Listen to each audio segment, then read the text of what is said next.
أعوذ بالله من الشيطان الرجيم بسم الله الرحمن الرحيم بسم الله الرحمن الرحيم. السلام عليكم ورحمة الله وبركاته. إن الحمد لله نحمده ونستعينه ونستغفره ونعوذ بالله من شرور أنفسنا ومن سيئات أعمالنا. من يهده الله فلا مضل له ومن يضلل فلا هادي له. وأشهد أن لا إله إلا الله وحده لا شريك له وأشهد أن محمدا عبده ورسوله لا نبي بعده. وبعد. Para hadirin jamaah salat maghrib Masjid Syafi'i yang saya muliakan, masih membahas terkait tema besar iman kepada hari akhir, dan termasuk bagian dari iman kepada hari akhir kita mengimani tanda-tanda datangnya hari akhir atau tanda-tanda hari kiamat. Beberapa hadis sudah kita baca terkait dengan tanda-tanda hari kiamat. Kita akan membaca kelanjutannya, yaitu hadis yang ke-116, bab qitalil yahud wa turk. Di antara tanda-tanda kiamat di antara tanda-tanda kiamat adalah peperangan dengan orang-orang Yahudi, kaum muslimin dengan orang-orang Yahudi, dan juga perang kaum muslimin dengan orang Turk. Ya, bukan Turki, Turk. Nanti ciri-cirinya disebut. Dari Abu Hurairah radhiyallahu anhu, dari Rasulullah sallallahu alaihi wasallam, beliau bersabda, "La taqumus sa'atu hatta tuqatilul yahud." Tidak akan terjadi hari kiamat sampai kalian memerangi orang-orang Yahudi. Hatta yaqula al-hajaru wara'ahu al-yahudi, ya muslim hadha yahudi wara'i faqtulhu. Hadis riwayat Bukhari dan Muslim. Ketika berperang itu, ya, dan ini terjadi di akhir zaman, perang besar antara kaum muslimin dengan Yahudi, sampai pada perang itu batu dibuat bicara oleh Allah Subhanahu wa ta'ala, dan batu-batu menjadi pembela orang Islam, sampai sebuah batu yang dibuat berlindung oleh orang Yahudi, ada batu besar dibuat berlindung oleh orang Yahudi, batu ini berteriak, ya muslim, wahai muslim, di belakangku ada orang Yahudi.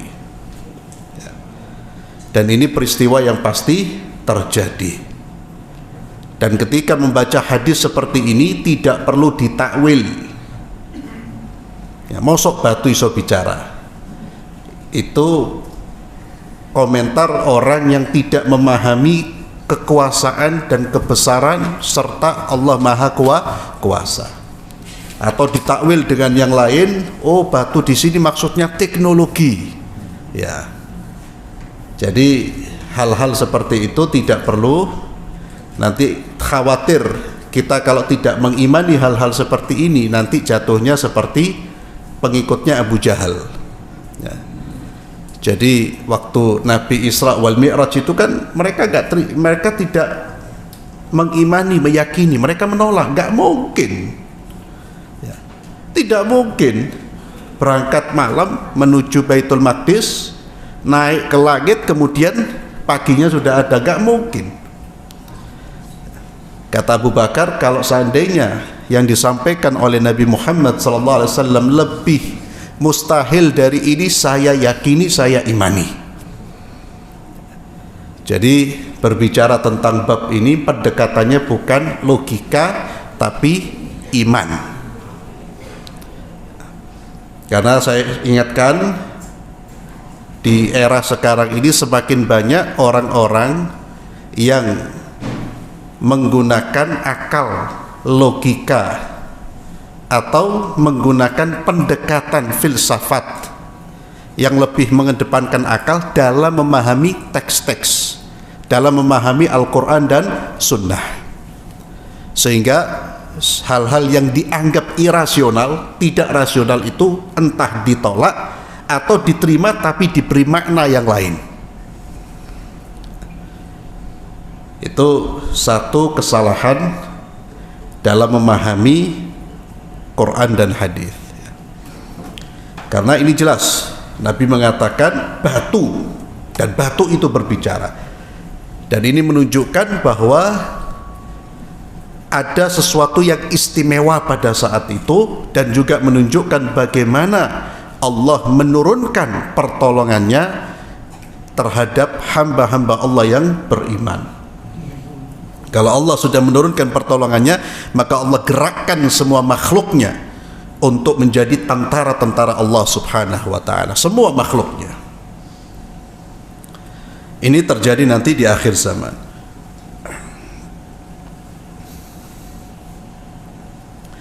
Kemudian dari Abu Hurairah radhiyallahu anhu, beliau berkata, bersabda Rasulullah sallallahu alaihi wasallam, la taqumu sa'atu hatta tuqatilut turk. Kalian tidak akan terjadi hari kiamat sampai kalian memerangi orang Turk. Apa ciri-ciri mereka? Kata Nabi, sighar al-a'yun, matanya sipit, humrul wujuh, wajahnya kulitnya merah, zulfal unuf, hidungnya pesek, ka'anna wujuhahum al-majanul mutraqah, wajah-wajah mereka seperti tameng yang dilapisi kulit. Wala taqumu sa'atu hatta tuqatilu qauman ni'aluhumus sya'r. Dan kalian tidak akan menyaksikan hari kiamat sampai, atau tidak akan tegak hari kiamat, tidak akan terjadi hari kiamat sampai kalian memerangi suatu kaum yang sandal mereka terbuat dari bulu atau rambut sya'r. Siapa mereka dan apakah peperangan ini sudah terjadi? Na'am. Al-Imam Al-Qurtubi rahimahullah mengatakan peperangan ini sudah terjadi, ya. Imam Qurtubi sudah mengatakan sebelumnya peperangan ini sudah terjadi 3 kali dengan kaum Turk. Yang terakhir peperangan ini terjadi pada abad ke-7 yang menghancurkan, membumi hanguskan kota Baghdad. Siapa mereka? Tatar, pasukan Tatar. Itu yang terakhir. Sebelumnya mereka berperang dengan sahabat, berperang dengan kaum muslimin yang dipimpin oleh sahabat Muawiyah radhiyallahu tabaraka wa ta'ala. Maka kata Imam Al-Qurtubi, waqad qatala al-muslimun fi ahdi Muawiyah, wa nukila anil Qurtubi wa annahum kharaju 3 marrat 'ala al-muslimin.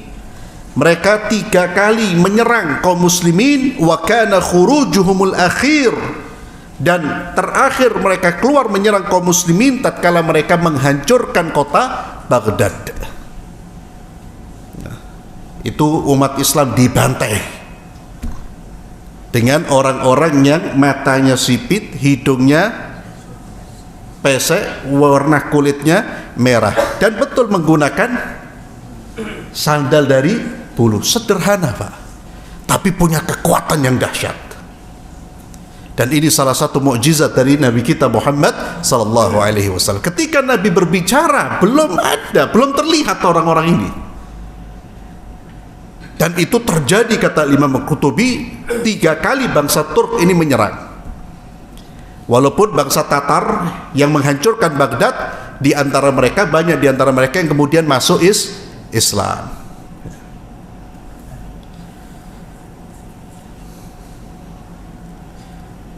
Kemudian babu taqumu sa'a war rum aktsarun nas. Di antara tanda hari kiamat tidak akan muncul sampai nanti ada zaman di mana orang-orang Romawi yang beragama Nasrani jumlah mereka mayoritas dibandingkan kelompok dan agama yang lain. Ini berdasarkan hadis dari Mustawrid Al-Qurashi annahu qala inda Amr bin As. Mustawrid pernah menyampaikan pada saat itu ada sahabat Amr bin As. Sami'tu Rasulullah sallallahu alaihi wasallam yaqul, aku mendengar Rasulullah sallallahu alaihi wasallam bersabda, taqumu sa'atu war-rumu aktsarun nas. Kiamat akan terjadi dan orang-orang Romawi akan menjadi umat atau umat yang paling banyak, aktsarun nas. Jumlah mereka paling banyak dibandingkan manusia yang lain. Faqala lahu Amr bin As yang mendengar itu, dia mengingatkan Mustawrid Al-Qurashi, absir ma taqul. Kamu perhatikan apa yang kamu ucapkan. Yakni Amr bin As ingin mengingatkan, kamu menyampaikan sabda Rasulullah sallallahu alaihi wasallam, jangan keliru loh. Itulah kehati-hatian para sahabat ketika ada sahabat, sekalipun sahabat menyampaikan riwayat, dipastikan lagi. Khawatir sahabat ini keliru atau lupa. Karena kalau sudah menyangkut sabda Rasulullah sallallahu alaihi wasallam, jangan sampai ada kesalahan. Ini memberikan pelajaran buat kita saat ini, hati-hati dalam menukil riwayat-riwayat yang disandarkan kepada Rasulullah sallallahu alaihi wasallam. Pastikan bahwa riwayat tersebut bersumber dari Nabi kita Muhammad sallallahu alaihi wasallam. Dari mana kita bisa memastikan? Dari penilaian ulama-ulama atau imam-imam ahli hadis. Maka ketika ada riwayat, tengok di mana letak riwayat ini, di buku hadis mana, dan apa komentar imamnya. Imam yang berkomentar, imam ahli hadis. Apa komentarnya? Kalau ada di dalam kitab Bukhari dan Muslim, salimna, sudah kita terima. Selain kitab Bukhari dan Muslim, tengok dulu bagaimana penilaian ulama ahli hadis. Karena tidak semua riwayat yang disandarkan kepada Rasulullah sallallahu alaihi wasallam itu benar-benar dari Rasulullah sallallahu alaihi wasallam. Kalau kita belajar ulumul hadis, ilmu tentang hadis, kita akan mempelajari pembagian hadis. Ada hadis yang sahih, hasan, dhaif, palsu, mungkar. Itu artinya apa? Tidak semua riwayat yang disandarkan kepada Nabi itu semuanya bisa diterima. Maka ada ilmunya untuk tahu seperti ini, dan kita bukan ahli hadis, maka serahkan, tanyakan kepada ahli hadis. Itu yang dikhawatirkan sahabat. Hei, absir ma taqul. Kamu lihat, perhatikan apa yang kamu ucapkan. Mustawrid menegaskan, aqulu ma sami'tu min Rasulillah sallallahu alaihi wasallam. Dia menegaskan, apa yang aku ucapkan ini betul-betul dari Nabi Muhammad sallallahu alaihi wasallam. Kemudian Amr bin As menimpali, qala la in qulta dzalik, kalau engkau mengucapkan apa yang kau ucapkan, la in qulta dzalik inna fihim la khisalan arba'an. Maka kata Amr bin As, sesungguhnya itu terjadi, dan kenapa orang Romawi nanti menjadi umat yang lebih besar, Nasara lebih besar? Kenapa? Kata Amr bin As, ini analisanya Amr bin As, karena dia melihat orang-orang Romawi pada zamannya. Melihat orang-orang Romawi pada zamannya. Kenapa mereka akan menjadi besar? Karena 4 hal. Innahum la ahlamun nasi inda fitnah. Sesungguhnya mereka adalah orang yang paling sabar dan berhati-hati ketika terjadi fitnah, bencana, musibah. Ketika terjadi bencana, musibah atau kondisi sulit, mereka adalah orang yang berhati-hati. Dalam arti apa? Mereka melihat dulu apa yang terjadi. Bagaimana mengatasi ini? Itu ahlam, tidak kesusu mengambil sikap artinya. Mereka punya daya sabar, daya tahan untuk mengambil sikap sebelum melihat dengan jeli apa yang terjadi dan bagaimana solusi itu mengatasi ini. Itu kata siapa? Amr bin As. Itu sifat sikap yang akan membuat Romawi ini besar. La ahlamun nasi inda fitnah. Kemudian kata Amr bin As, wa asra'uhum ifaqatan ba'da musibah. Mereka adalah orang-orang yang paling cepat bangkit setelah musibah. Setelah terjadi bencana, mereka mampu bangkit kembali, menata kembali kondisi mereka. Mereka adalah orang yang paling cepat. Wa awsyakuhum karratan ba'da farrah. Kata Amr bin As, mereka adalah orang-orang yang paling cepat kembali ketika mengalami kekalahan, yakni bangkit menyusun kekuatan setelah mengalami kekalahan. Wa khairuhum limiskin wa yatim wa dha'if. Dan mereka adalah orang yang paling baik dalam menangani orang miskin, anak yatim, dan orang-orang lemah. Wa khamisah hasanatul jamilah. Ditambahkan lagi sama Amr bin As, ada 5. Dan ini kebaikan mereka. Apa itu? Wa amna'uhum min zulmil muluk. Mereka berusaha untuk mencegah raja, pemimpin yang zalim. Wa amna'uhum minal muluk, itu bisa bermakna annahum yamna'unal muluk minadh dhulm. Mereka adalah orang-orang yang mencegah pemimpin yang zalim, atau wa annahum yahmuna min dhulmil muluk. Mereka adalah orang-orang yang melindungi rakyat dari kezaliman seorang pemimpin. Ini terkait dengan orang-orang Romawi yang nanti jumlah mereka lebih besar. Wallahu a'lam kapan. Apakah zaman sekarang sudah terjadi? Yang jelas pasti terjadi. Dan memang sekarang Romawi jumlahnya besar, dan juga yang menguasai sekarang masih agama Nasara. Walaupun alhamdulillah Islam semakin berkembang dan jumlah populasinya semakin bertambah. Ikhwani fillah azallallahu wa iyyakum. Ini hadis bisa kita petik pelajaran bahwa tidak mengapa, la ba'sa bimadhil awsafil hasanah, tidak mengapa seorang muslim memberi pujian terkait dengan sifat-sifat yang baik yang ada pada diri orang-orang kafir. Ini yang muji siapa? Sahabat Nabi Amr bin As. Tapi wa yahsun dzikruha ala sabilil i'tibar. Ketika disebut itu tujuannya apa? Mengambil pelajaran ibrah.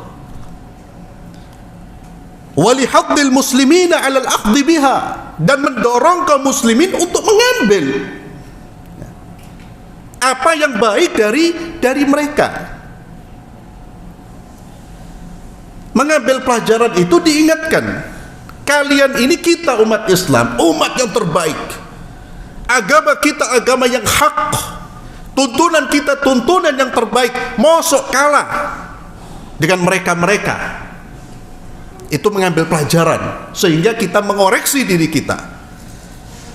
Maka tidak ada masalah, Pak. Yang tidak boleh itu kemudian membenarkan ajaran mereka, membenarkan agama mereka. Dan yang tidak boleh itu berlebihan dalam memuji. Ya. Saya melihat negara Islam, atau saya melihat Islam. Ya. Kalau Islam secara mutlak tidak, Pak. Islam secara mutlak prinsipnya tauhid. Prinsipnya apa? Tauhid. Dan mereka adalah orang-orang yang tidak bertauhid. Itu berlebihan, mujinya berlebihan. Tapi kalau kita mujinya terukur, memang apa yang mereka lakukan kita puji, tidak ada masalah. Dan itu bukan satu perbuatan dosa. Ya. Orang menceritakan umpamanya apa yang dia lihat, kebaikan-kebaikan yang dia lihat di Eropa, di ini, diceritakan, tidak ada masalah. Tujuannya apa? Untuk mengambil ibrah. Ayo mosok kita orang Islam kalah. Kita orang teriak-teriak khaira ummah, sebaik-baik umat, tuntunan kita yang terbaik. Kok perbuatannya zalim kepada fuqara wal masakin? Kok raja-rajamu, presidenmu ahli zalim, kalah dengan mereka? Mereka perhatian dengan rakyat, tapi kok pemimpin kaum muslimin perhatian dengan rakyat dengan mengurus harta mereka. Mengambil iktibar itu namanya. Ini yang dilakukan oleh Amr bin As. Dan apa yang diungkapkan oleh Amr bin As, ini seolah-olah beliau memberikan satu semacam apa, bahasa sekarang teori lah, bagaimana sebuah negara itu besar jika rakyatnya seperti ini, Pak. Tidak mudah putus asa. Tadi kita lihat ketika ada musibah, mereka melihat musibah itu tidak kemudian membuat mereka down, mereka jatuh, tapi mengambil hikmah dari musibah tersebut. Ketika kalah segera bangkit, ketika mendapatkan sesuatu yang menjatuhkan mereka segera bangun, dan mereka peduli dengan fuqara wal masakin, diperhatikan rakyatnya. Diperhatikan rakyatnya. Itulah ungkapan dulu, ada ungkapan dulu di kalangan di sebagian ulama mengatakan Allah akan menolong pemimpin adil sekalipun dia kafir, dan Allah akan menjatuhkan pemimpin zalim sekalipun dia muslim. Hati-hati dengan kezaliman.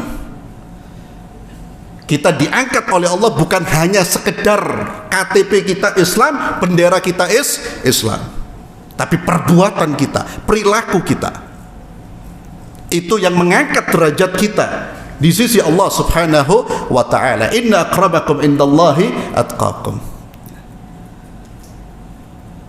Dan kita sudah punya modal yang luar biasa umat Islam. Modalnya apa? Modal tauhid, modal syahadat. Itu sudah luar biasa, Pak. Tinggal menyempurnakan yang lain, menyempurnakan akhlak, etika, etos kerja, sikap mental yang berusaha, bekerja, dan tidak saling menzalimi, menjaga diri dan orang lain dari kezaliman. Kalau sudah seperti itu, Pak, jadi baldatun thayyibatun. Ini pernyataan dari Amr bin As, dan itu nanti akan terjadi. Kemudian babu ibadah ghairillahi ta'ala, ya, akan terjadi penyembahan-penyembahan terhadap berhala sebagaimana yang dilakukan oleh masyarakat jahiliyah. Hal ini terjadi sebagaimana hadis Nabi Muhammad sallallahu alaihi wasallam dari Abu Hurairah radhiyallahu anhu, anna Rasulullah sallallahu alaihi wasallam qala la taqumu sa'atu hatta tattariba aliyatu nisa'i Daus ala dhil khalasah wa dhul khalasah taghiyatu Dausin allati kanu ya'buduna fil jahiliyah. Hadis riwayat Bukhari dan Muslim. Kata Nabi sallallahu alaihi wasallam, kiamat tidak akan terjadi sampai aliyat nisa Daus, yakni bagian belakang perempuan-perempuan Daus itu bergerak-gerak mengitari berhala besar mereka. Artinya apa? Nanti akan terjadi orang-orang yang menyembah berhala sebagaimana mereka menyembah berhala sebelum datangnya Islam. Dan kita sudah melihat di mana-mana ya, orang-orang menyembah berhala. Bahkan berhala dibangun dengan bangunan yang besar. Ya.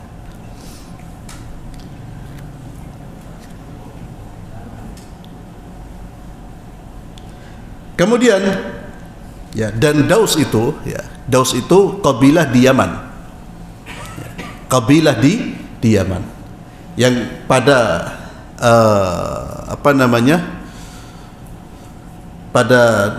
ketika diutusnya Nabi Muhammad SAW, kabilah ini masuk Islam ya. Dan beberapa sahabat besar dari suku Daus, dari kabilah Daus ya. Dan ini nanti akan terjadi perubahan, akan terjadi orang-orang yang kembali lagi menyembah berhala. Itulah mengapa ikhwani fillah kita bisa memahami atau bisa memetik hikmah dari doanya Nabi Allah Ibrahim alaihi salatu wassalam, di mana Nabi Allah Ibrahim berdoa di dalam firman Allah Subhanahu wa taala, wajnubni wa baniya an na'budal asnam. Nabi Ibrahim itu abul anbiya. Beliau berdoa, jauhkan ya Allah anak-anakku dari menyembah berhala. Itu doa Nabi Allah Ibrahim. Dari sini para ulama mengatakan bahwa jangan pernah seorang muslim merasa aman, anakku tidak mungkin menyembah berhala. Siapa yang bisa menjamin? Kita tahu bagaimana kaumnya Nabi Nuh, mengapa mereka menyembah berhala. Itu kan tidak terjadi dengan cepat, tapi proses. Awalnya ketika orang-orang saleh di antara mereka meninggal, ada anjuran untuk meletakkan patung-patung mereka di tempat-tempat yang biasa mereka duduk dan tidak disembah. Tujuannya untuk mengingatkan, untuk mengingat kembali kebaikan-kebaikan orang ini. Tidak disembah. Yang pada saat dibuatkan gambar-gambar mereka, patung-patung mereka tidak disembah.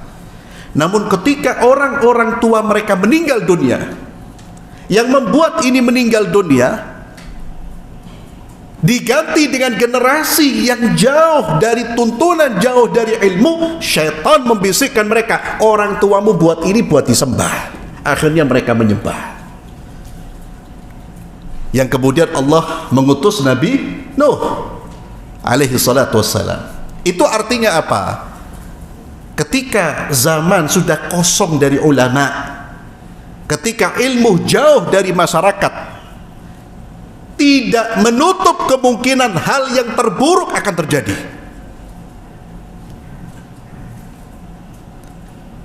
Itulah pentingnya kita terus mengawal majelis-majelis ta'lim, kita menyebarluaskan ilmu syariat, ilmu agama ya. Karena jangan dianggap tidak mungkin. Nabi Allah Ibrahim saja khawatir. Beliau ketika menyeru kepada tauhid tidak merasa sudah selesai. Pada zaman beliau sudah menampilkan tauhid yang benar, tapi di kemudian hari bagaimana? Kemudian ikhwani fillah, dari Aisyah radhiyallahu anha, beliau berkata,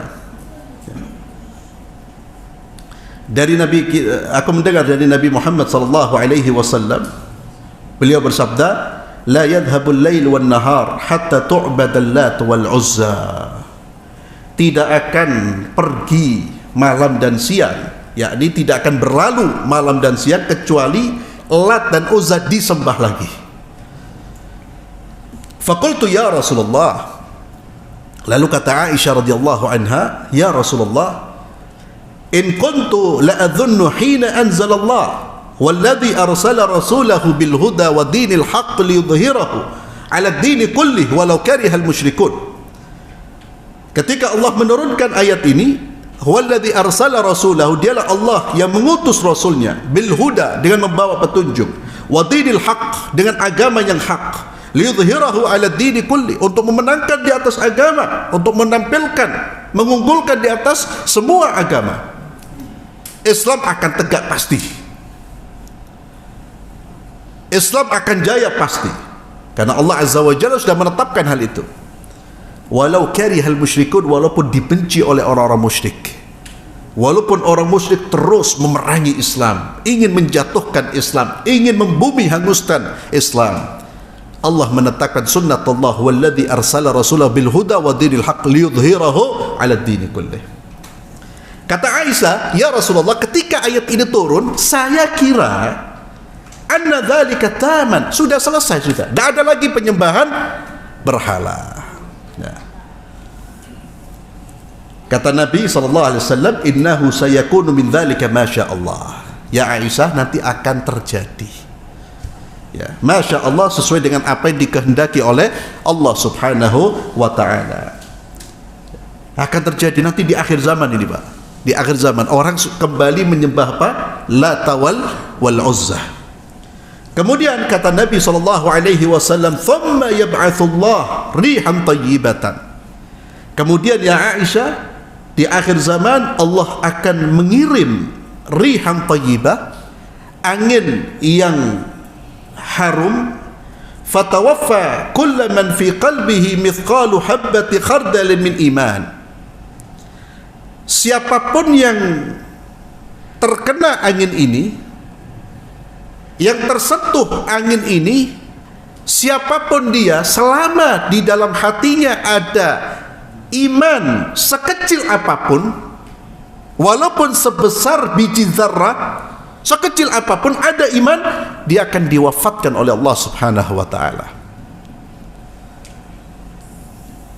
Fayabqa man la khaira fihi. Ketika semua manusia yang ada sedikit keimanan diwafatkan oleh Allah dengan datangnya angin yang bertiup ini, ketika semua orang mukmin meninggal, bahkan orang yang paling kecil imannya meninggal, maka yang tersisa apa? Orang-orang yang buruk, orang-orang yang rusak, fayarji'una ila dini abaihim, mereka pun kembali kepada agama nenek moyang mereka. Kembali kepada agama nenek moyang mereka. Maka kembali disembah Lat wal Uzza. Ya. Dan itu terjadi di akhir zaman. Karena memang di akhir zaman itu, ketika kiamat terjadi, tidak ada orang baik, bahkan orang yang imannya hanya setitik diwafatkan oleh Allah. Artinya kiamat terjadi hanya orang-orang yang tidak punya iman belas sama sekali, tidak punya iman sama sekali. Kemudian hadis yang kedua 121,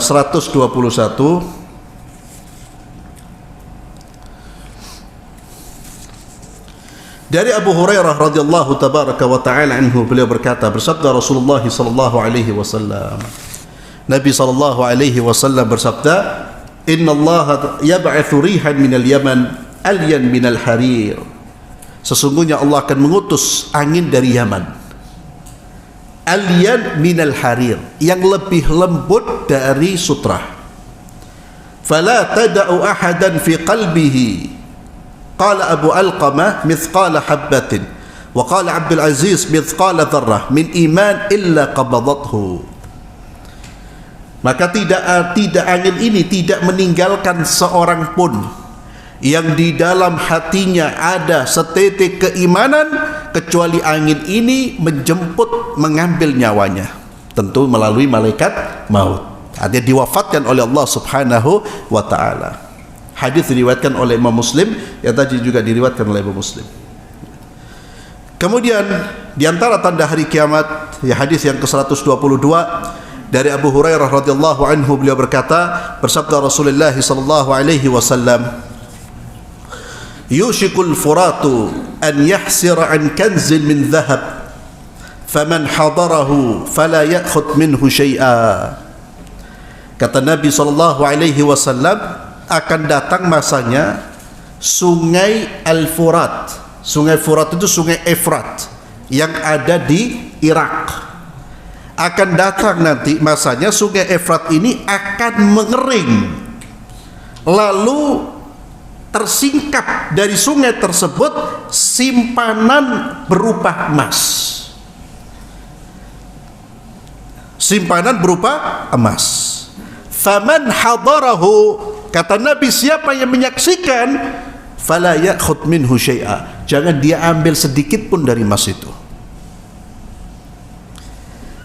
Hadis riwayat Bukhari dan Muslim. Di hadis yang lain dari Ubay bin Ka'ab radhiyallahu tabaraka wa ta'ala an, beliau berkata, inni sami'tu Rasulullah sallallahu alaihi wasallam, aku sesungguhnya aku mendengar Rasulullah sallallahu alaihi wasallam bersabda, yushikul furatu an yahsira an jabalin min dhahab,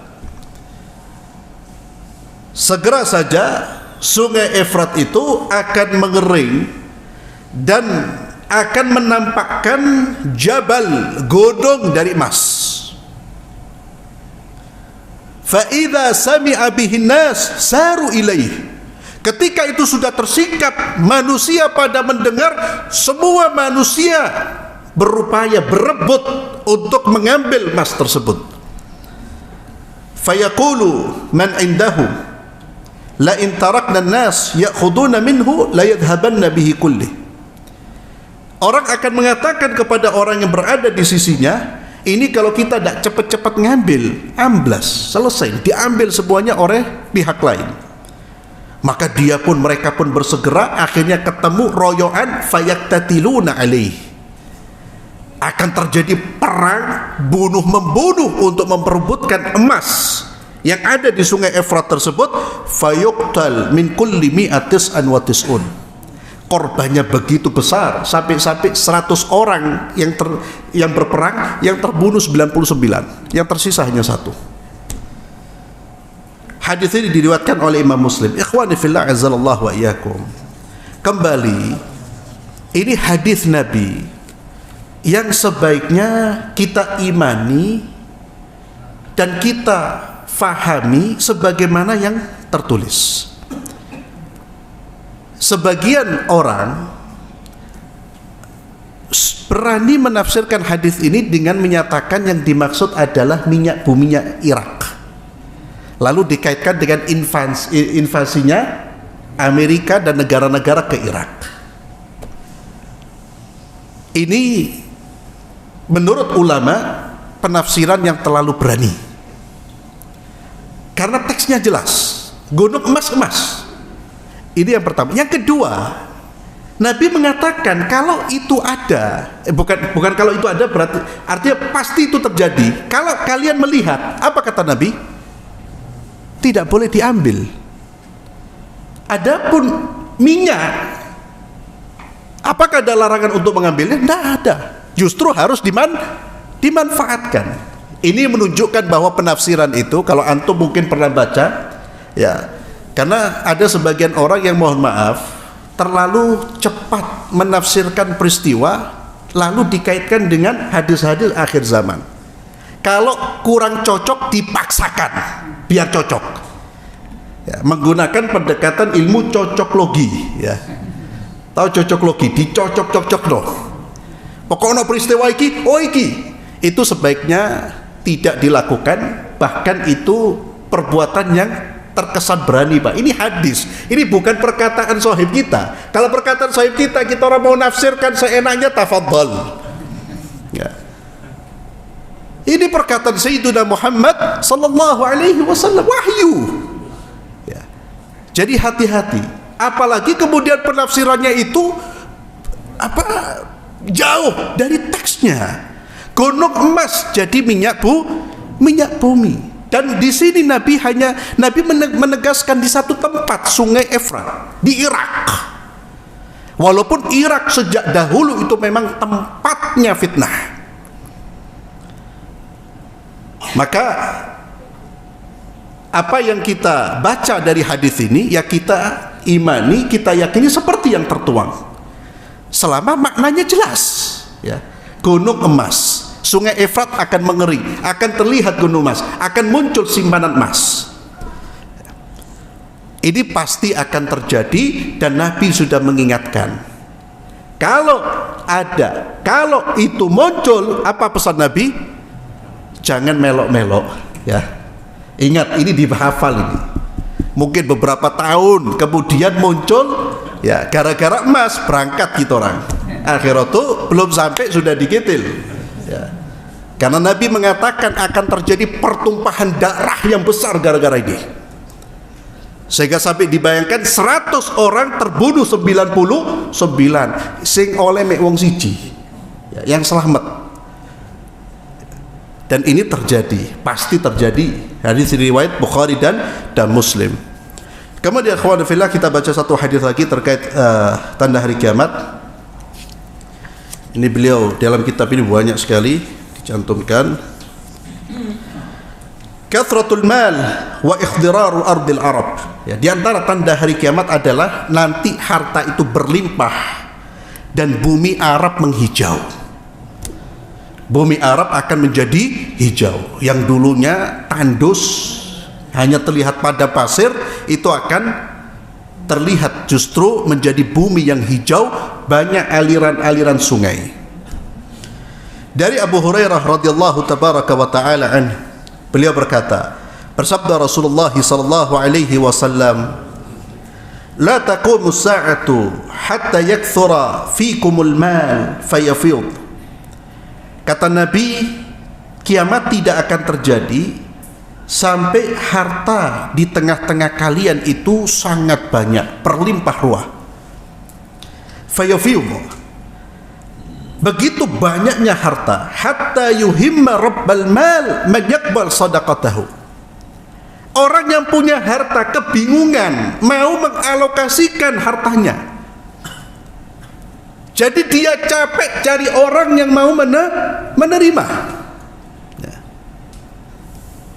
Wa hatta ya'ridahu, yang punya harta itu sampai nawar-nawarkan, iki lo harta, iki lo harta.